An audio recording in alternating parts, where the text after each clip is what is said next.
As John said, I wrote a book. I'll give a little bit of background on myself and how I came to write this book and my background as far as a journalist and that type of thing. I grew up in southwest Iowa on a small farm, 240-acre farm, which raised 5 kids. It was one of those classic farms that got started post-World War II. My parents had started it, and we had a mix of everything. We had dairy, we had beef, we had hogs, we had crops, that kind of thing. But I had always had a real interest more in the parts of our community that were more of the wilder parts, the creeks and the woods and the pastures and that type of thing, and not as much interest in kind of the farming aspect of it. So I ended up going to Iowa State University, and I got a minor in wildlife biology, and my major was agricultural journalism. And my idea was I was going to be an outdoor writer. You ever heard of like Mark Trail from the comic? You know, I was going to be the next Mark Trail. I was travel all over the world and have adventures and all that. But somewhere along the line, a couple things happened to me.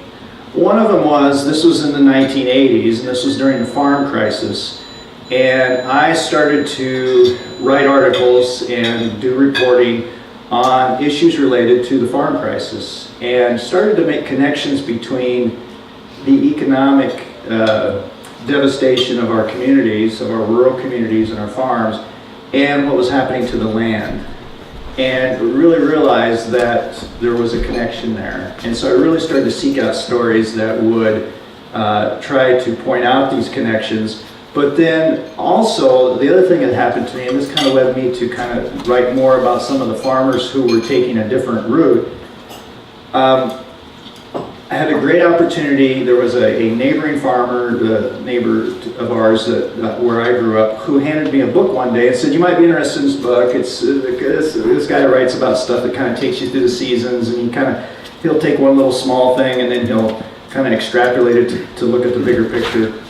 And I read it, and you know how when you're at a certain age, you read something or you're exposed to something, and maybe it's the hormones or at a certain stage or whatever, you really set your brain on fire, Well, this book did that. It was a Sand County Almanac by Alva Leopold. Wow. It just really struck me at a time when, it just really struck me at a time when I was very vulnerable to that idea, and it really made me realize that if I could tell the stories of farmers who were out there kind of living that land ethic, which he talks about, this idea that we're all part of a community, that you don't separate the land from the people, and that we're not there to own that land and to rule over it. We are part of that land, and what happens to the land affects us, and vice versa. And so over the years, I worked for a lot of farm magazines, and I was a newspaper farm editor for a while and that type of thing, and I wrote about a lot of agriculture, just about everything you can imagine. I mean, I covered the Chicago Board of Trade, I did it all. But I was always led back to trying to find these farmers who had never really separated the ecological from the agronomic. They had really always saw farming through the lens of how could they create a working ecosystem and really farm in such a way that was kind of taking them back to the biological roots of farming and the ecological roots of it. And so I was fortunate that about 25 years ago, I came to work for the Land Stewardship Project, which is a nonprofit organization based out of Minnesota. We work throughout the upper Midwest, and we work with sustainable farmers. We work with promoting farmers who are trying to do these kinds of practices. We really promote this idea that farmers learn best from other farmers, kind of through farmer-to-farmer education and farmer-to-farmer networking. And one of the things we publish is this quarterly publication, the Land Stewardship Letter. So my job is, everybody has parts of their job that aren't so fun. And of course my job is got those parts, because I'm a communications coordinator, which means I have to run our website and all that stuff, which I'm not really thrilled about, but it's a necessary evil in today's world if you're going to communicate. But one of the really cool parts of about my job is the Land Stewardship Project has always felt that one of the best ways to get these ideas out there is through storytelling and through narrative, and both to get those stories out to other farmers that these things are possible, some of these regenerative practices, but also to the general public, because we got to get that idea across that through policy and the marketplace and other means, that the general public, the eaters out there, have to support these kind of systems, or they're never really going to become more common. So for the last 25 years, I had the great opportunity to travel around the Midwest and to interview farmers who are doing these alternative practices, who are really doing what I call, I kind of call these farmers ecological agrarians. They're really combining that agronomic with the ecological, and they're really going deep into that kind of system, and everything they do is through that lens of what benefit will this have for the land, and they feel like if it benefits the land, it will eventually, it's an investment in their farm, and it will benefit their farm and their quality of life. And you know, there's always subgroups in every movement, and even in the sustainable ag or regenerative ag movement, as it's being called more recently, there are subgroups of farmers. These farmers are the minority of the minority of the minority. They're the really small, hardcore group of farmers who it would take a lot for them to stop doing what they're doing. But they can have a really big outsized influence on the rest of the farmers, including what we would call conventional agriculture. And I'm seeing a lot more of conventional agriculture borrow practices from these farmers, and I'll talk about that a little bit later, particularly with this whole kind of revolution we're seeing right now with soil health. But I wanted to, with this book, a couple years ago, I approached the University of Wisconsin Press about this idea of writing a book that would tell the stories of some of these farmers and talk a little bit about how, what influence they could have on the wider agricultural community and what people could do to support this kind of agriculture. And they were really interested in it because Aldo Leopold spent his, he grew up here in Iowa. We need to remind people of that. He grew up right over here in Burlington. But he did spend his professional career at the University of Wisconsin. And he really still has a major influence there. My daughter goes there right now, and I was just over there, and they have it's really cool to see. They have sayings of his on their buildings. So it's really still a major influence there. But they were really interested in this idea of farmers who are really living that land ethic. And a lot of these farmers maybe haven't even ever heard of Aldo Leopold, or don't know what the specific definition of the land ethic is, or that kind of idea, but they really, really are living it and are working it every day. And here in the Midwest, I think that's really important because, as we all know, the majority of the land in this region is agricultural, privately owned. And so if we're going to see positive impacts on the landscape from an ecological standpoint, we have to see those impacts on working farmland. We can't rely on wilderness areas, national parks, wildlife refuges. Those are all great. They have all have their place. But really, if we're going to have wide scale positive impacts long into the future, it has to be on these lands that are producing economic activity. And what's interesting about this book when it came out was, you never quite know what your audience is going to be. When you write a book proposal, you have to say, well, my audience is going to be this, this, and this. And some of those, I didn't quite predict what would happen. One of the audiences that's been really exciting, and I've had a lot of these folks show up to readings, is young farmers, beginning farmers. There's a lot of, and people who aren't farming yet, but they want to. Young people who are really interested in it, and they have a very environmental background. They have, maybe they have studied natural resources in college, maybe they work for a natural resource organization or an agency, or they just really have an interest in this, and they've always thought, well, this is a way that I can really have a positive impact on the land through farming. Which, when I was in college, that was not the case. Sustainable agriculture wasn't even really a term yet. And agriculture and the environment were seen as two separate things, and we're often seen as at war with each other. And so to see these young people who really feel like, yeah, the way I don't have to go work for an environmental organization or a natural resource agency, I can actually have a positive impact by farming, and having, working the land kind of thing, is a pretty huge, it's what it is, it's a comment on how far some of these practices have come and some of these ideas have come. And it's just also shown that maybe there's some acceptance on the part of the public that this is something that can really have a proactive approach. So I see this book as kind of a way to tell some of these stories and get some of these ideas out there.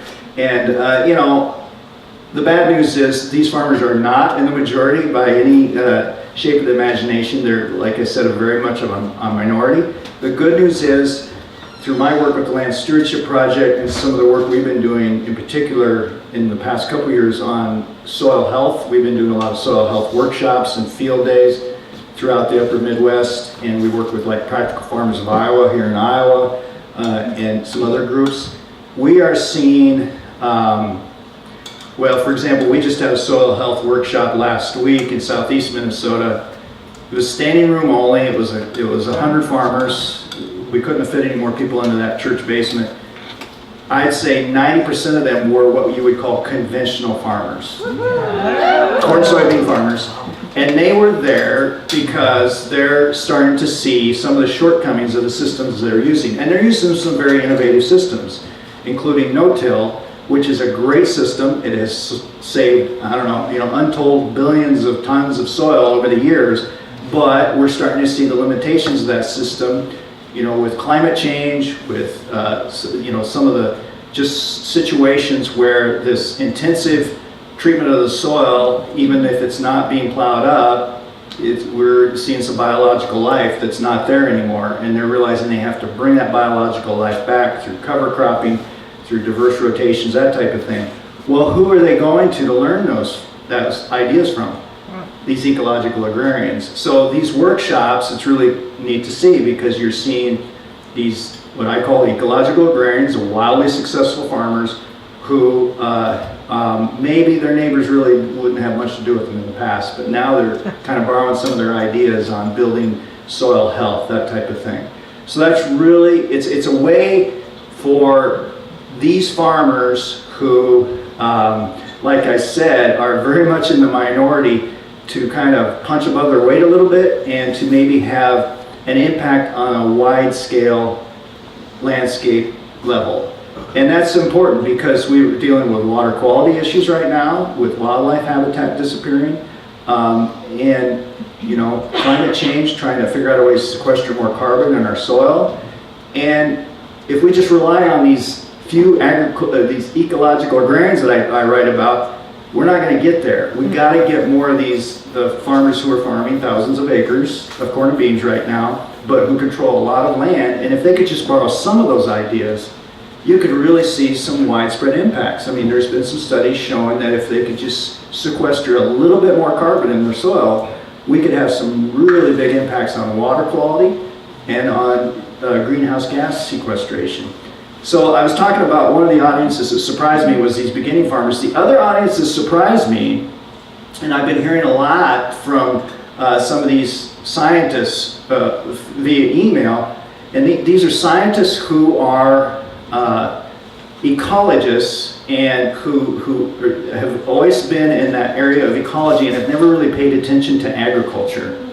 And they are starting to see more and more, again, that if we're really going to have widespread impact and really see something that if we're going to have impact, particularly in the middle part of the country where we don't have a lot of public lands, particularly here in Iowa, that kind of area, if we're going to have positive impacts on water quality, wildlife habitat, greenhouse gas sequestration, we're going to have an influence on how that land is farmed. That farming is such a major user of land in the world, let alone in an area like this. And so I've been getting a lot of emails from these ecologists who somehow heard about the book, through the magic of the internet or whatever, and they're really excited about this idea that we could use, ecological farming or whatever you want to call it to have widespread impacts on the land. And there's actually been a couple papers that have come out recently looking at what will it take to have a positive impact on the landscape ecologically, and kind of ward off some of these disasters that we're seeing with wildlife habitat being devastated and water quality issues.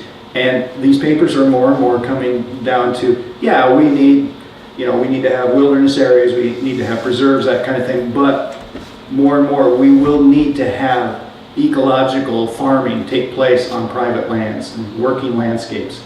And just putting everything in CRP is not going to do it, kind of thing. And again, I like that idea because I like to see people living in rural communities, and making a living. And I don't want to see the whole landscape turned over to one big wilderness area where nobody can live. So that's been kind of exciting to see that a little bit. I should explain where the title comes from, Wildly Successful. And I stole that title, like any good thing, you steal stuff. But the guy I stole it from, I gave him a free copy of the book. So his name, and it's interesting, it's an interesting connection. The guy I took it from, I borrowed it from, his name is Tex Hawkins. And he's a recently retired wildlife biologist with the Fish and Wildlife Service. He worked on the upper Mississippi up in southeast Minnesota for many years. And his father was one of Alva Leopold's first graduate students. And so that's an interesting connection. But my connection with Tex is, in the 1990s, when I first started working for Land Stewardship Project, we had a project where we were helping farmers try to figure out how to monitor the sustainability of their practices. These were farmers, most of these farmers were grazers, actually one of them was Art Tickey, who is Francis Tickey's brother. And he was a real pioneer in grazing up where they live. They came from in La Crescent, Minnesota. They're overlooking the Mississippi River. Beautiful farm up in that area. Anyway, we were trying to figure out what were some kind of almost like a toolkit or a handy way that farmers could monitor whether the kinds of practices that they were using were benefiting the landscape. And so we came up with these really sophisticated, we had a soil test that was way too sophisticated for anybody to use, but we tried it. And we had a water quality test. We were trying to teach them how to monitor insects, that kind. We tried, some things worked, some things didn't work so well. The job that Tex had was, he was a bird guy. He was the bird guy. And he knew how to teach other people and get other people excited about birds. So he was going to teach these farmers how to monitor the sustainability of their farms using bird identification. And that's really important here in the Midwest, particularly because so many grassland songbirds are so threatened right now, like bobolinks, meadowlarks, dickthistles. And that's because so much of the land has been converted from grass to corn and beans, and these are what they call obligate species. They have to have grass. They can't just survive in a little ditch somewhere. So his job was to teach these farmers how to identify bird calls and identify birds by sight and all this, and people said, oh, there's no way, that's going to be a disaster. I don't know, whatever. But he sallied forth and he did it, and it was by far the most successful monitoring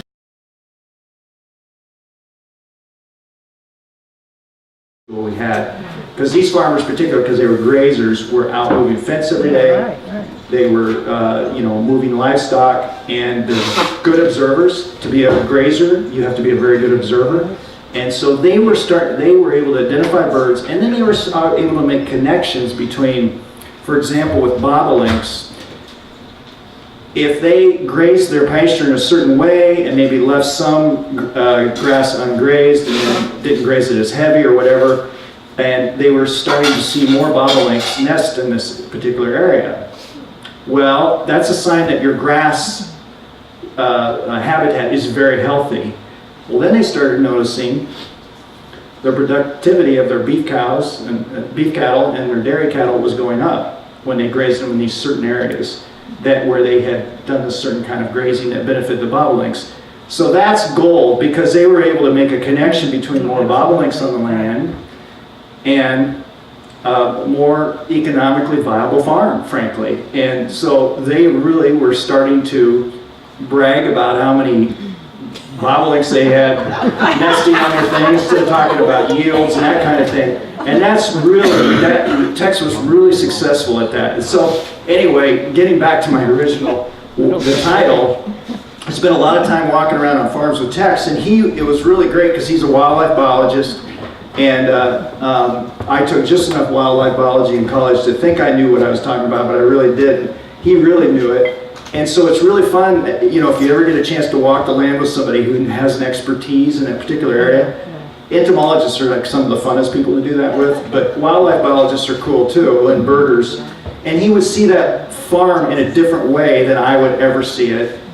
And he would say, you know, they've got this little habitat here, and they've got this little piece here, and oh, this is nice how this integrates here, and all this. And he would always say, you know, this is wildly successful. You know, he's like, this is a wildly successful farm. And so I took that title for the book, and part of it too is I had in the past done some freelance writing for Successful Farming magazine. So I like it, successful, you know, that kind of thing.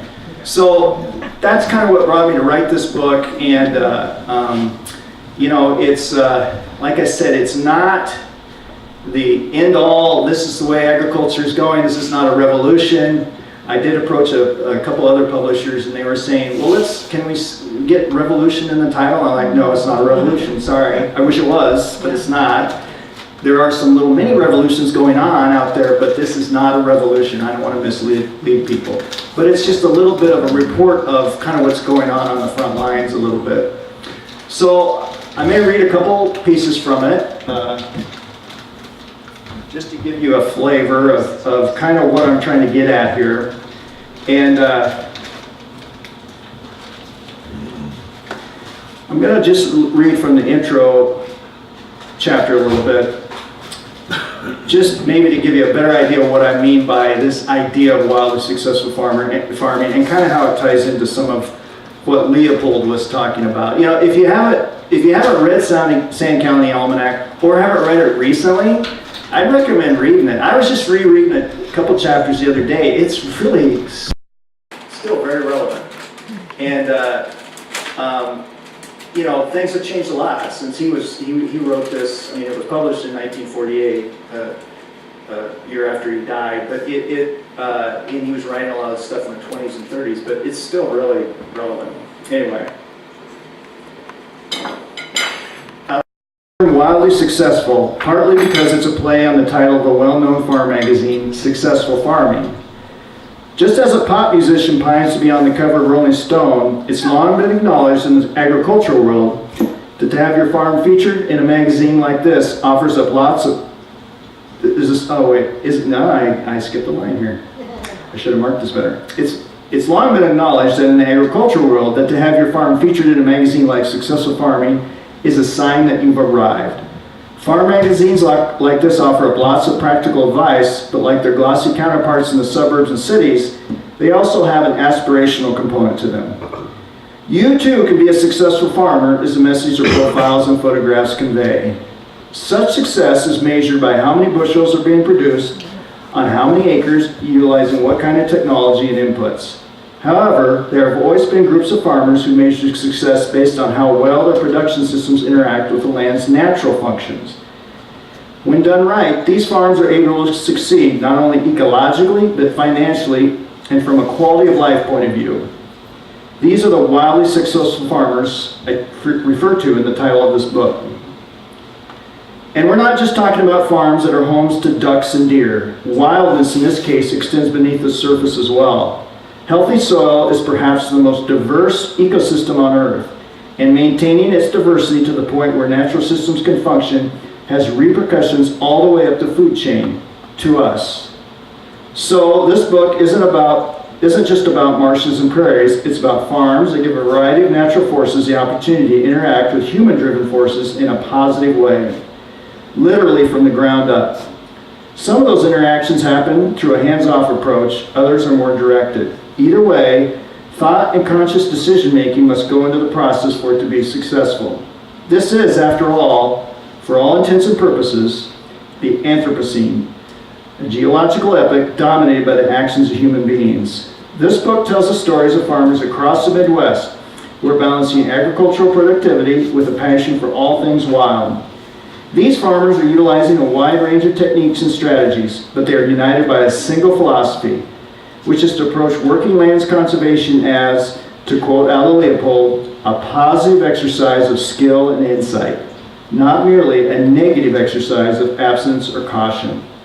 So that last point, that last quote from Leopold, I think that really gets at the nut of what really drives a lot of these farmers, is that it's a very proactive approach. And that's the other thing I write about in the book is, almost down to a person, they're all having a really good time doing this. You know, it's really tough right now out there. Even if you're accessing a niche market in organics and you're getting a premium, whatever, it's really tough out there.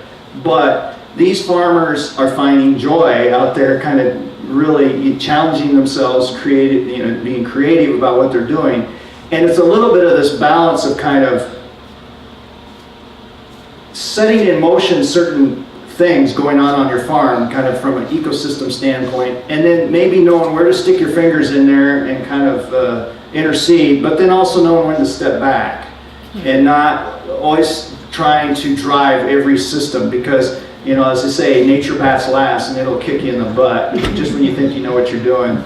I was going to read one passage from where I kind of describe a farm that I really think kind of embodies that situation, where these farmers had figured out when to kind of intercede, but then they had stepped back, and then they thought they kind of had it figured out, but then it turned out they didn't have it figured out, but it worked out in the end for them. They kind of had set in motion these practices that were these kind of systems that were kind of out of their control, but it was in a positive way. And this is a farm, it's in west central Minnesota, it's Martin and Loretta Jouse, and they have a really interesting background. Martin grew up on this farm, but he never wanted to farm. He went off and got a degree in wildlife biology, actually, and he had met Loretta. She was from Wisconsin. He had met her while he was working on a wildlife refuge north of Chicago. She had a degree in wildlife biology as well. And about 1980, they had an opportunity to come back to the farm. And as Loretta says, when they drove up that driveway, she's like, well, there was a waste of that wildlife biology degree. I will never use that degree again. Well, she was wrong. They have. They're farming. It's in west central Minnesota. It's actually very rich farmland. It's very flat farmland. It is dominated by corn, beans, and sugar beets. And they went back to this farm and decided they wanted to, first off, kind of their incentive for kind of interjecting some wildness into this farm is they just wanted to see more birds. They really enjoy birds, and they actually have a special permit to ban birds, and so that was kind of some of their incentive, and they restored a little bit of a wetland and all that. But kind of one thing led to another, and they started to figure out ways to kind of not just have this kind of habitat, wildlife habitat here separate from their productive fields, but to kind of have everything interconnected. And as an example, so they have an organic dairy operation, and they rely very heavily on rotational grazing systems, and they have set up their paddocks so that they're surrounded by wildlife plantings, trees and shrubs and that type of thing. And then those are home to beneficial insects and birds that feed on the bad insects and that kind of thing. The other thing that they've done is that they have a very diverse crop rotation, and they do a lot of cover cropping, a lot of things to build that soil health. They've got a lot of pollinator habitat, which helps benefit some of their other crops that they raise.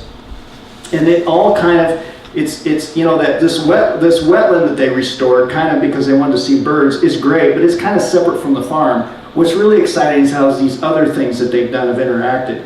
I'm just going to read a passage here where I think it really opened their eyes, and that kind of opened my eyes as well, as how this can really work out when you do interact, kind of get all of that going and interacting a little bit.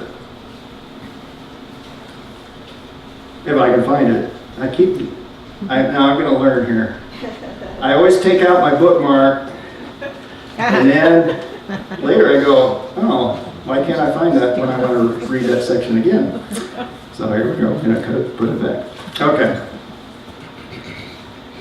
In 1989, West Central Minnesota was in the last year of a 4-year drought. One of the results was a grasshopper invasion that could have come straight out of a Laura Ingalls Wilder's book. One of the jouster's neighbors had only skeletal stems and leaf veins left in his soybean plants after the insects ratchet-jawed their way through the field. When Martin and Loretta would walk into the house, fearless grasshoppers would be clinging to them, while others would be creeping around the windows and door frames in a nightmarish horde. Insecticide sprayers worked on an emergency basis day after day to save the remaining crops in the neighborhood. The timing of the outbreak was particularly bad for small grains such as oats, which are crucial to the joust rotation. These plants had just started to head out, producing a succulent banquet for the voracious hoppers. After swarms passed, some small grains fields looked like they'd been run through with a sickle mower. Loretta and Martin dreaded even going to the part of the farm where they had their small grains planted, but they steeled themselves for a visit, figuring that at least they could use the leftover stubble for straw. I still remember rounding a bend in the road, and it was ragged around the edges, but the rest of the field was harvestable, Loretta recalled. We were just dumbfounded. We had no idea why that was when right across the grass buffer strip there was a neighbor's field that was pretty much decimated. She and Martin did some ecological detective work and concluded that because their farm had more biodiversity, the grasshoppers had gone for the easier pickings in their neighbors' less varied fields. Pests love it when they happen upon one big monocultural expanse of real estate, making it possible to feed continuously without disruption. Just think what would happen if each portion of your meal was located in a different room in the house rather than on one table. A landscape broken up into different species of crops and interspersed with perennial vegetation such as grass and trees simply makes for a more frustrating supper time. The jousters also wondered if maybe the grasshoppers had found something in the 11-acre marsh that was more to their liking and were simply drawn away from their grain fields by that.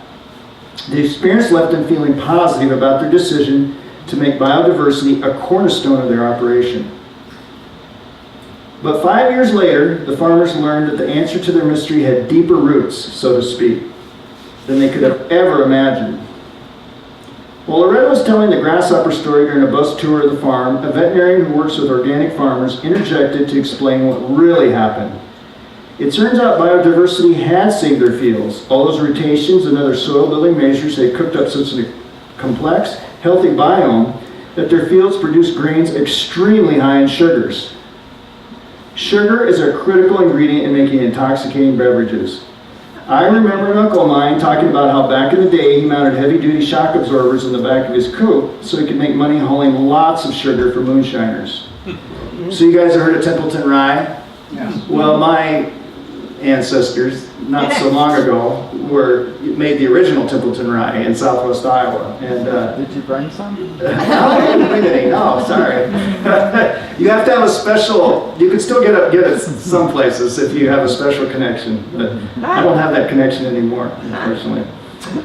But there's another lesson, a business lesson. So he always said, you know, those moonshiners, they took all the risk and they were getting busted all the time. I made more money than they did because it wasn't illegal to haul sugar, you know, but the moonshine was illegal. So it's a good business model for lowering your risk. When the grasshoppers began feeding on the joust's plants, the sugars metabolized into alcohol, which proved fatal, or at least discouraging for the suddenly drunken invertebrates. Don't feel too bad about it, they died happy, Loretta recalled the veterinarian telling her and Martin. They said when they went to combine those fields that the grasshoppers were still kind of out of it and they were rolling into the wagon and everything. It's a funny story to tell over a beer or coffee, but it was also an important lesson for the always observant Martin and Loretta. Don't always assume your first guess is correct, and frankly, you aren't always going to understand the nuanced connections between a farm's agronomic and ecological systems. It was definitely an epiphany for us, Loretta told me. This particular example just really inspired us and set us on a new course of thinking and respect. We don't always understand why things work the way they do, but we have faith. In a sense, it's another way of saying the first lesson of intelligent tinkering is to save all the parts. You must accept that sometimes the land has answers to questions you haven't even asked. So I think that it's a really good example of, like I said, what I ran into with a lot of these farmers, in that it was this balance of interjecting into the system, but also stepping back sometimes and letting the system kind of take care of itself and move on, kind of be self-reliant and kind of self-generating, that kind of idea.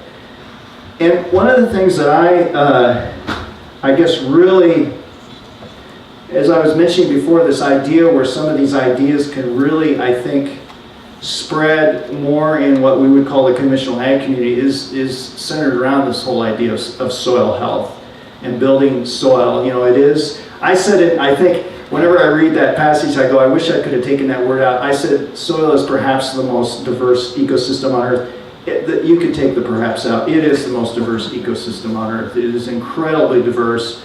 We are learning more and more about it literally every week. There's a new paper coming out, and there's new examples coming out of farms where they're finding soil does things they never realized it could do, and there's impacts that we could have. And one of the things that excites me most about the soil health revolution, and I do call that a revolution because I think there is so many, it's impacting so much of agriculture right now, there's so much excitement around it, is that a lot of that actually came from the farmers themselves.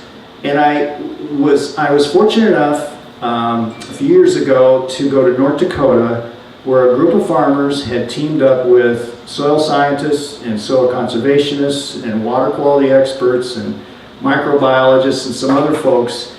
And the reason they had teamed up with these folks was there was a couple farmers out there who were starting to see that they could do some practices. It was a combination of cover cropping, mob grazing of cattle, where you bring in cattle into a rotational system and you graze them for a very short, intense period of time, and you put a lot of livestock on there for a short period of time and then move them on.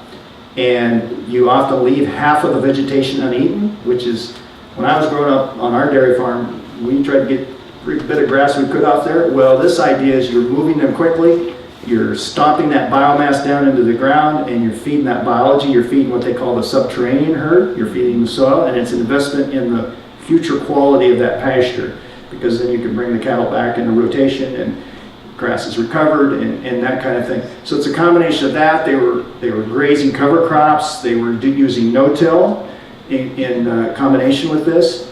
And what they were finding was they were able to raise their organic matter levels. So when I took soil science at Iowa State, now I got a C in it, but I did take it and I did pass it. We were told you could not raise organic matter levels in your soil in a typical lifetime. Wow. You're kind of stuck with it. And organic matter, you know, if you're not familiar with it, that is that part of the soil that is so key to everything else. I mean, it is the living part of it, and it is the part that is, when you have eroded soil or damaged soil, that it's impacted the most.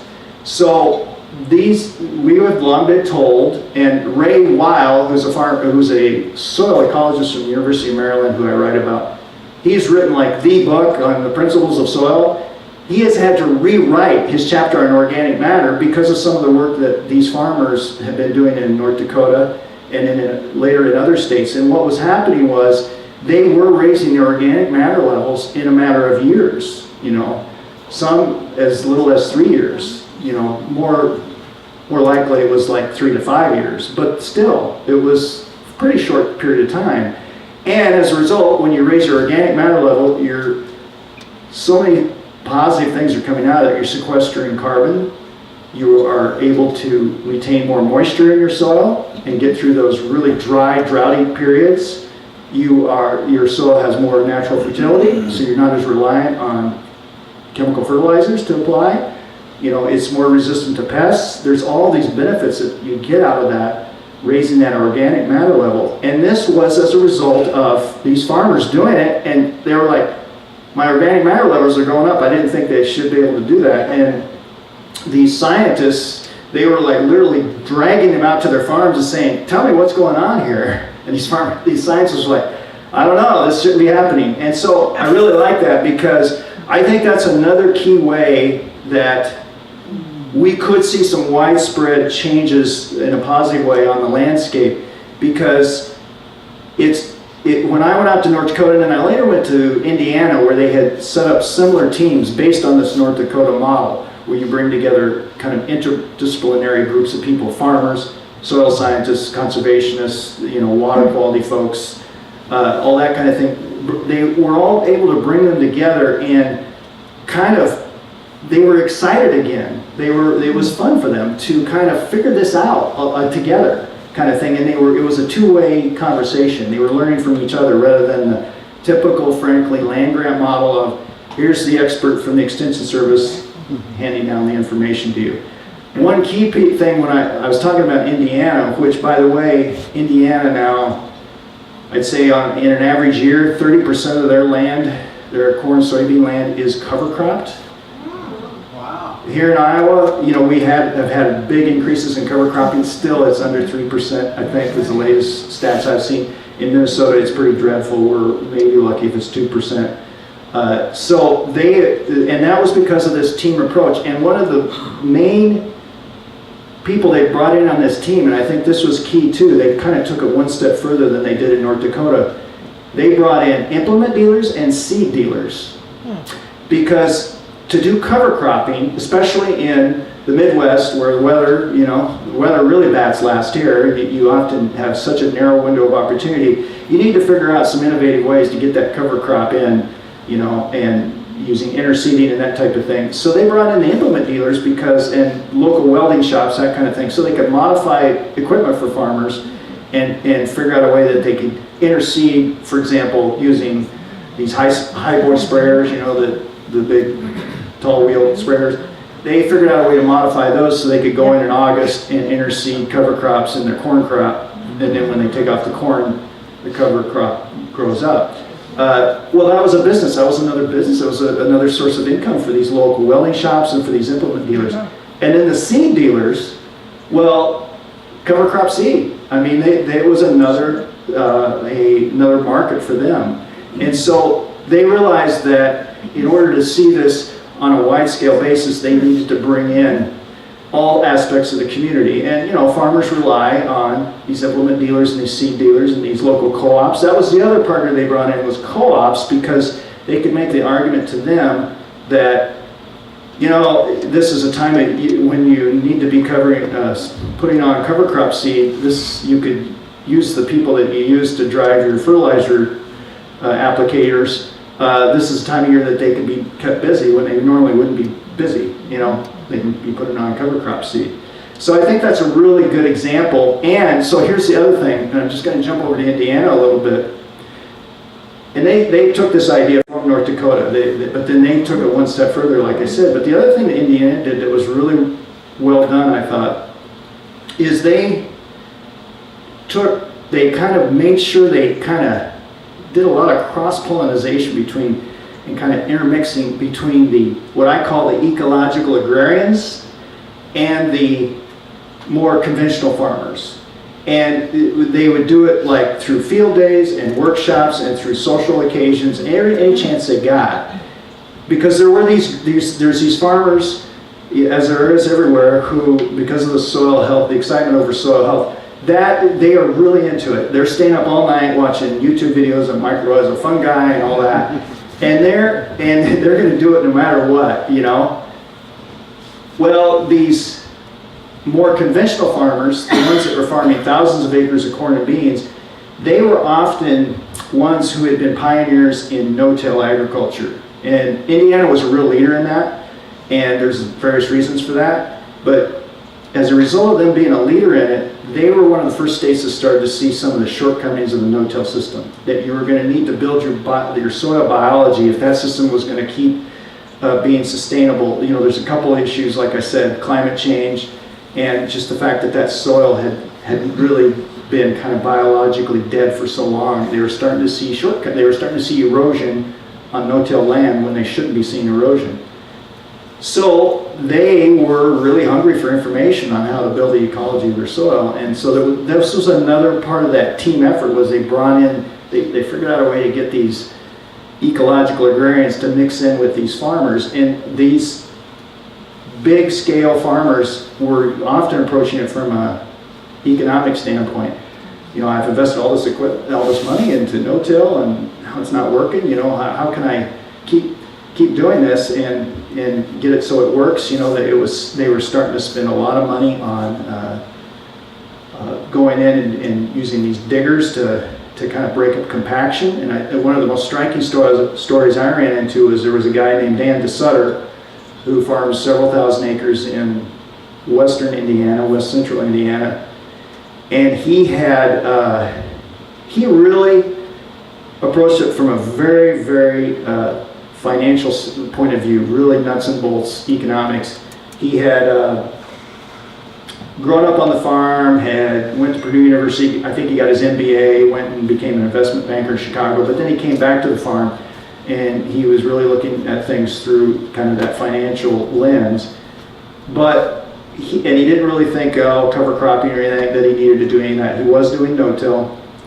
But one day Purdue University had talked him into planting a couple acres of cover crops as part of a water quality study or something.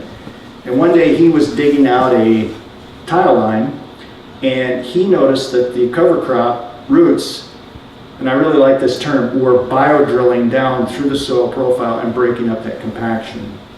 And if you've ever seen a soil, when they do these soil field days where they build trenches or dig trenches, sometimes you will see corn roots actually hit a hard pan and take a right-hand turn because the hard pan is so significant.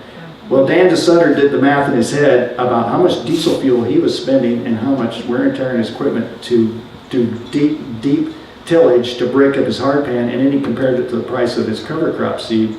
And he said, it's no comparison, it's much cheaper to do cover crop. Then he started doing calculations on like, well, if I'm, you know, because cover crops and building that soil organic matter helps retain moisture to get me through in August, that's worth so many more bushels per acre in fall. And so it really started to work for him on the numbers. So that's valuable, because there's one of the other farmers I ran to when I was there is Michael Whirling, who he only farms like 350 acres. He's very proud of the fact that he has used all these ecological principles to actually change his soil type.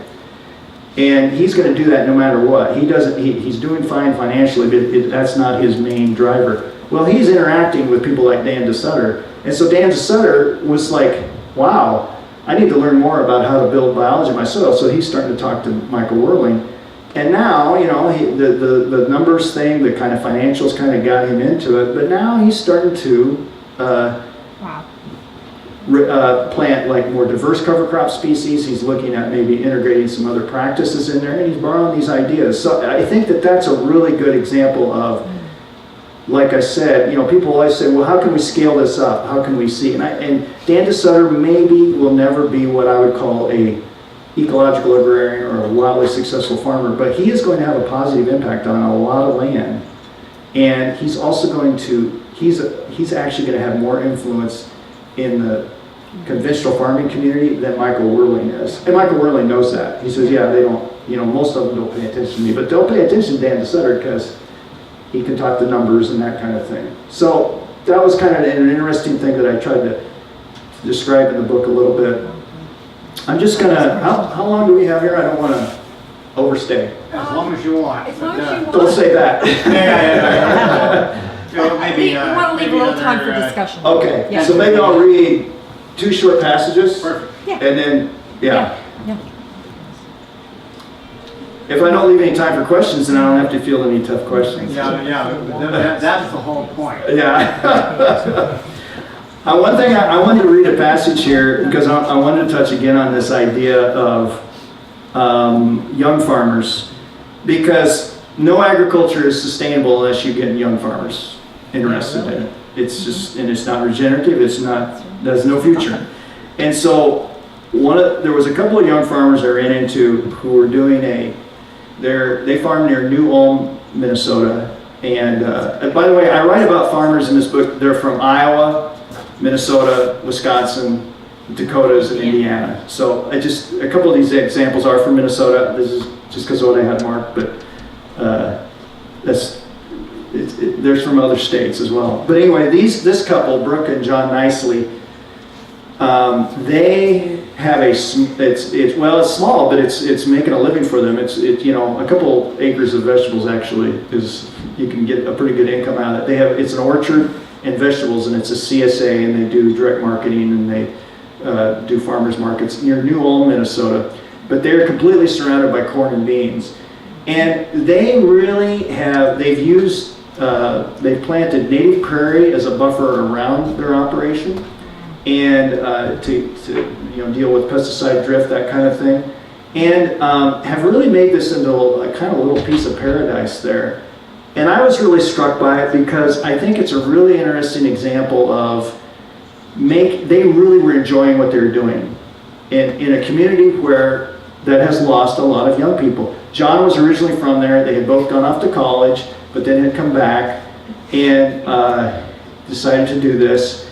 And it's really working out well for them. And it's not only working out economically, but it's a beautiful place to live. And other young people are seeing that and going, yeah, maybe I could either stay in the community or I could come here new. We're seeing a lot of people who have no farming background.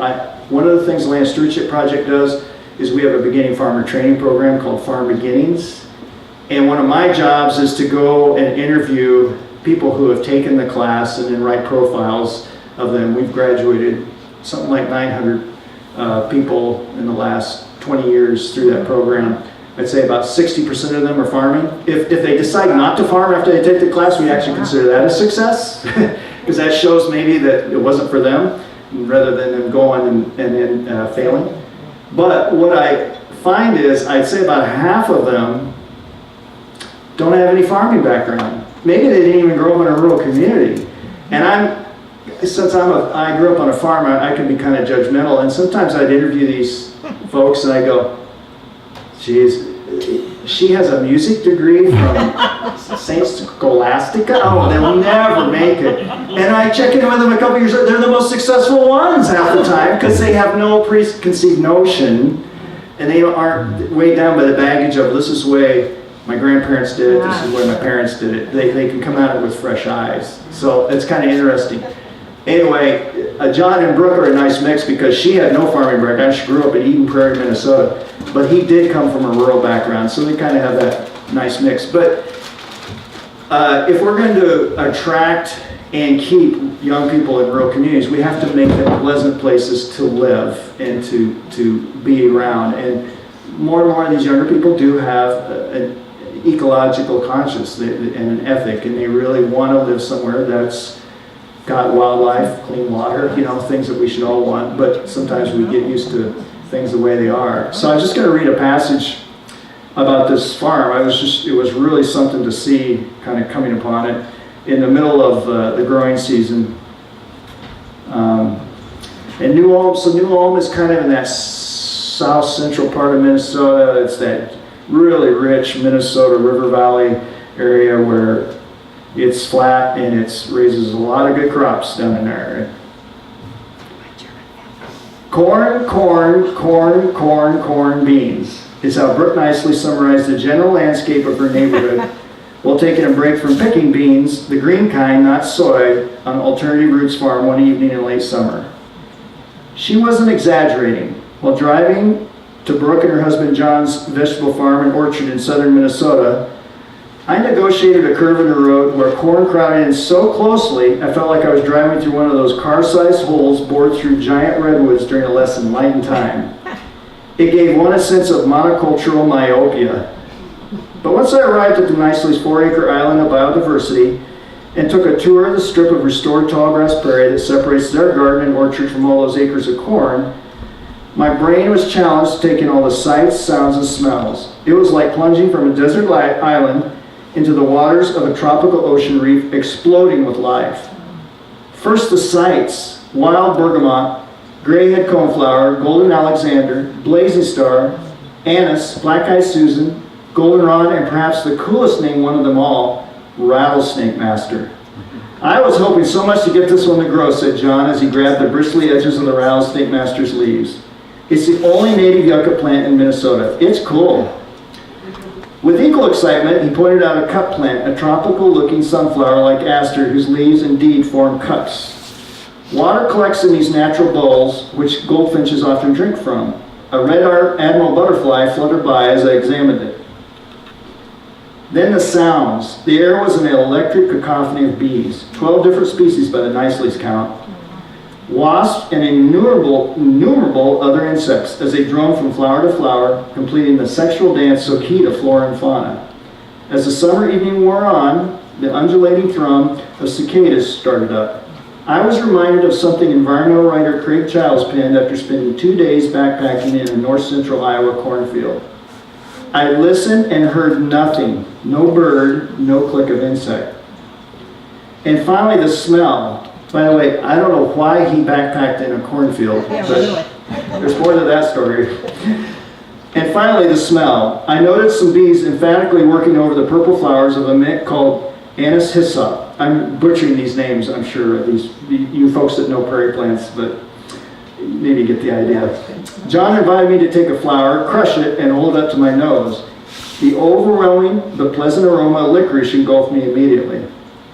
At first glance, this 30-foot buffer of fragrant hurly-burliness simply served as a kind of demilitarized zone between the Nicely's plot of garden fruit trees and a strapping stand of their neighbor's corn. But as my short hike in among the forbs and grasses that made up this prairie made clear, it was more than that. It was a significant link between Alternative Roots Farms' food production enterprise and the natural environment. And the food produced in the midst of this natural habitat, in turn, was a link between the land and the eaters who purchased the vegetables, fruit, and pork produced here. Yeah, it's fun to see it come to life, said John, referring to the prairie and the microfarm itself. So it's that kind of excitement that I ran into so much, especially with some of these younger farmers. And I actually have a chapter in here where it describes several of these younger farmers I ran into. It's called Which Came First, the Farmer or the Ecologist? Because for them, and I remember talking to one of them saying, well, I'm really surprised at how many ecological principles you're using. And he had a degree in ecological restoration and all that. And he says, well, it shouldn't be that much of a surprise. I mean, farming and ecology have a lot in common. And an ecologist has to be a good observer and kind of respond to what they observe, and that's what a farmer should do. So, it's like, yeah, that makes sense. We've forgotten that, I think, a lot.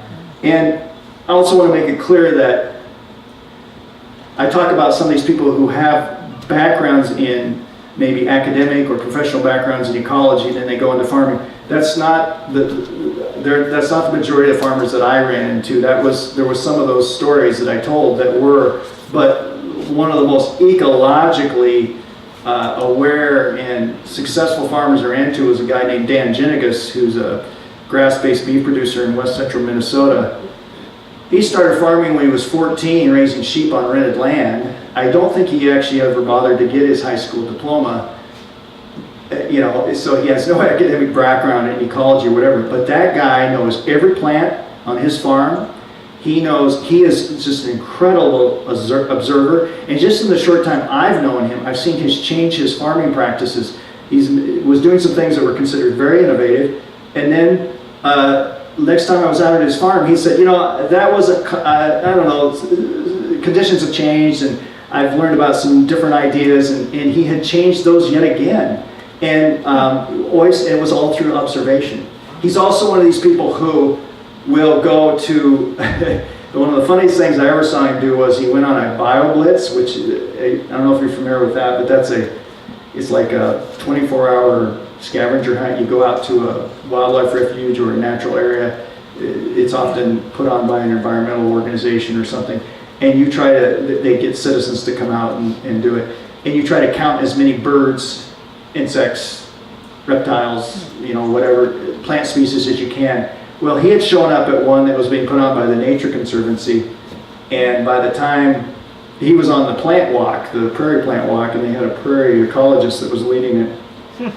Well, halfway through the plant walk, she was getting stumped by certain things, and he would kind of quietly, and he would stand back of the group because he was chain smoking all the time, and he didn't want to bother people. But she would I don't know what, and he'd say, well, that's a blah, blah, blah, So halfway through the walk, she finally gave up and said, Dan, do you just want to leave this? And I said, okay. And I said, Dan, how did you know that? And he says, well, I rely on those plants for grazing. I should know what they're called, and I should know how they grow, and I should know when they're doing well, and what time of year I can graze them. And he says, I should know. But he did admit that he had learned a lot of them by. There's a local wildlife refuge there, the Fish and Wildlife Service runs, and he would go there and he would badger the wildlife experts there and say, well, what's this, what's that, that kind of thing. So but he's willing to learn, he's willing to adapt the way he does things. And I think one of the most telling quotes he ever said to me was, he had changed his grazing system, he had kind of changed over to a mob grazing system and was doing it more intensely and increased the number of animals he could have per acre. And he said, I think I'm going to increase the number of animals I have on this land even more. And I said, well, when will you do that, or how will you know to do that? And he said, well, the grass will tell me.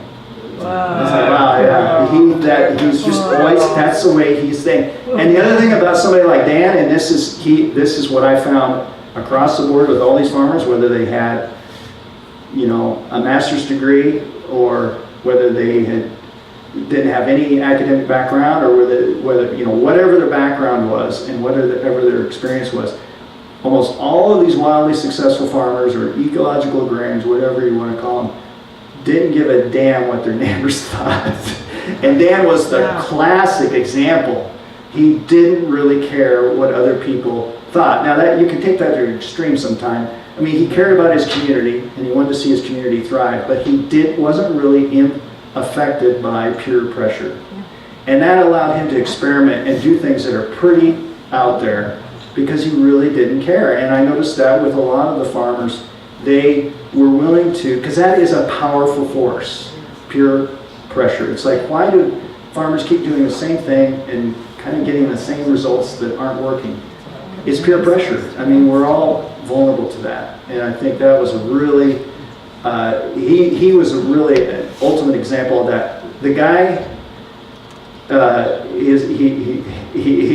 can tell you, there's a million stories about some, and he's famous, and he's almost become kind of known for it to a point. But if you talk to him, he really cares about the community in general. It's not like he doesn't give a damn about the rest of the community. He really cares about it, but he's willing to kind of go against the grain and do things. And I noticed that with so many of these folks that just really were able to be resistant to that peer pressure. And that's important because peer pressure it's a big one, and it's a reason. I'm just going to read one very short passage and then let you guys go. I appreciate your patience here. So one of the things that as I kind of alluded to earlier, was a lot of these farmers are they're trying to strike that balance between intervening in the system, but kind of letting it take its own course and all that. And I've had some farmers, conventional farmers, say, well, I could never live like that. I want to be in control. There's just too many unknowns out there. And so one of the things that I would ask these farmers who are doing these more kind of regenerative practices, they would say, I'm not so sure how control they are of the situation. So I'm just going to read this passage that I think kind of gets at that a little bit. Some may argue that by placing their trust in the ways of the wild, farmers are abdicating control over their own destiny in a way that's no better than allowing technology to call the shots. But this book describes farmers who are innovative, ambitious, and constantly on the lookout for a better way to do things, the opposite of being passive recipients of whatever life brings their way. Consider the current excitement over soil health. From North Dakota to Indiana, I've been on farms where, for the first time in decades, their owner-operators feel somewhat in control of their future. Why? When a farmer is almost completely reliant on petroleum-based inputs combined with technology developed in Monsanto's laboratories, events far from the land determine that farm's destiny. Just putting in more grueling hours, which many do, isn't enough. War in the Middle East can disrupt the flow of oil, yet one more consolidation in the biotech sector can limit the availability of affordable seed. But building soil health starts and ends with the farm's local terra firma, literally from the ground up. These farmers are striving for a situation that eventually makes their soil self-sufficient, not increasingly dependent on outside inputs and knowledge. That makes those farmers partners in the process. Granted, they may have a minority ownership in the partnership, but at least they aren't occupying the bystander role many conventional farmers are relegated to. So that's kind of, that I really just feel like sometimes, like I said, these regenerative practices, sustainable practices, whatever you want to call them, get kind of dismissed as they're just kind of, they're letting nature run the show or whatever. Maybe a little bit, but a lot of them would argue that they have more control by working as a partner in that situation. So